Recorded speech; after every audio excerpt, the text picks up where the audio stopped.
মহিলাদের স্বাবলম্বী করতে প্রতি মাসে ৩,০০০ টাকা করে আর্থিক সহায়তা প্রদান করা হবে। নতুন জুমলা।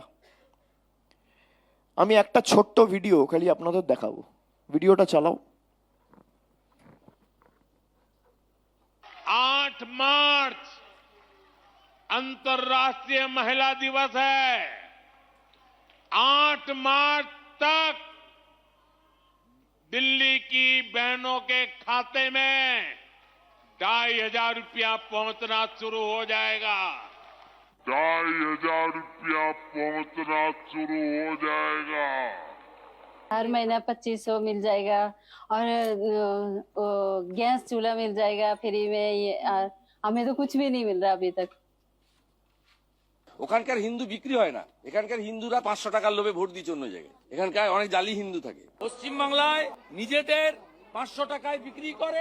এখনো লক্ষ্মীর ভান্ডার পাওয়া মায়েরা আছেন।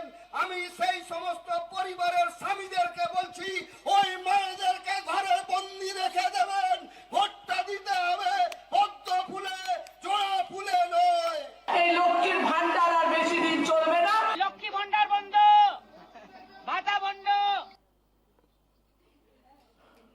আপনারা যে ভিডিওটা দেখলেন সেখানে আপনারা দেখছেন দেশের প্রধানমন্ত্রী স্বয়ং দিল্লি বিধানসভা নির্বাচনের আগে 2025 সালের ফেব্রুয়ারি মাসে তিনি বলছেন যে আন্তর্জাতিক মহিলা দিবস অর্থাৎ 8ই মার্চ 2025 সালে দিল্লির যত মহিলা রয়েছে সবার ব্যাংক অ্যাকাউন্টে দিল্লির সরকার যদি বিজেপি ক্ষমতায় আসে তাহলে 8 তারিখে সবার অ্যাকাউন্টে 2,500 টাকা করে যাবে।